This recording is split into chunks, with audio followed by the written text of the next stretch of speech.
সিদ্ধান্ত আল্লাহর পক্ষ থেকে যা আসবে আমরা এটাই মেনে নেব। সমানতালে এগিয়ে যাওয়া আসলে আমরা জগন্নাথ ইউনিভার্সিটির যে কালচার, আমাদের কালচারটা হলো আমরা দলমত নির্বিশেষে ইউনিভার্সিটির প্রয়োজনে আমরা সবাই একসাথে থাকি, একসাথে কাজ করি।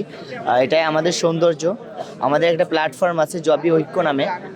এখানে সকল দলের সভাপতি, সেক্রেটারি বা যারা গুরুত্বপূর্ণ ব্যক্তিরা সবাই আছেন এবং আমরা যে কোনো প্রয়োজনে একসাথে কাজ করি। এটা আমাদের সৌন্দর্য।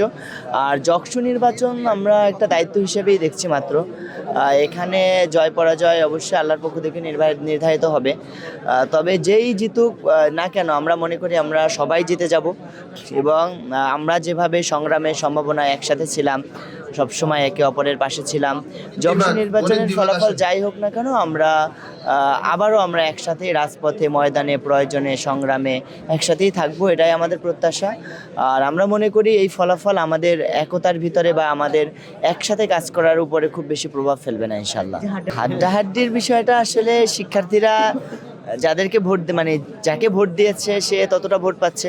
সব থেকে সুন্দর বিষয় হচ্ছে নিরপেক্ষভাবে ভোট গণনা হচ্ছে। আমাদের অনেকগুলো অভিযোগ ছিল ভোট কেন্দ্রের বাহিরে, কিন্তু ভোট গণনা কিন্তু সুষ্ঠু হয়েছে এবং এই বিষয়ে কারো কোনো অভিযোগ ছিল না। আবার কেন্দ্রের বাহিরে কিছু বিচ্ছিন্ন ঘটনা ঘটলেও কিন্তু আপনার মানে ভোট গণনাটা সুন্দরভাবে হচ্ছে। এই জায়গাটা আমাদের একটা প্রাপ্তির জায়গা। আমরা মনে করি জগন্নাথ ইউনিভার্সিটির প্রশাসন এবং নির্বাচন কমিশন তারা অক্লান্ত পরিশ্রম করছেন। বিশেষ করে গতকালকে রাতে আমরা যখন মিটিং করছিলাম, আমাদের প্রধান নির্বাচন কমিশনার মুস্তফা হাসান স্যারের দিকে আমরা লিটারেলি তাকাতে পারছিলাম না। স্যারকে পুরো বিধ্বস্ত মনে হচ্ছিল। টানা এক সপ্তাহ মতো স্যারের ঘুম নেই।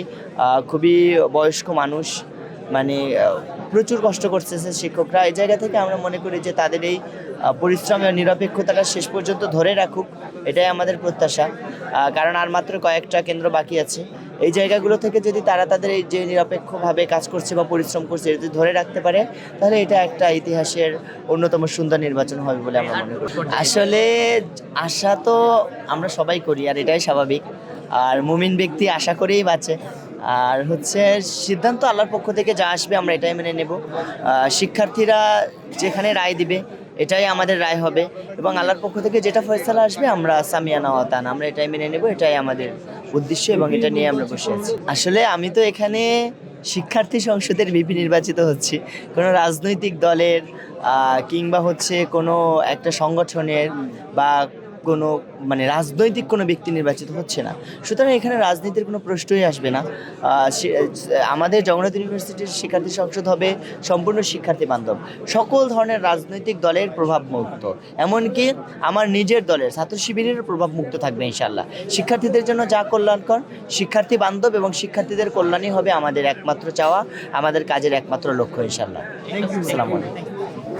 শুভকামনা।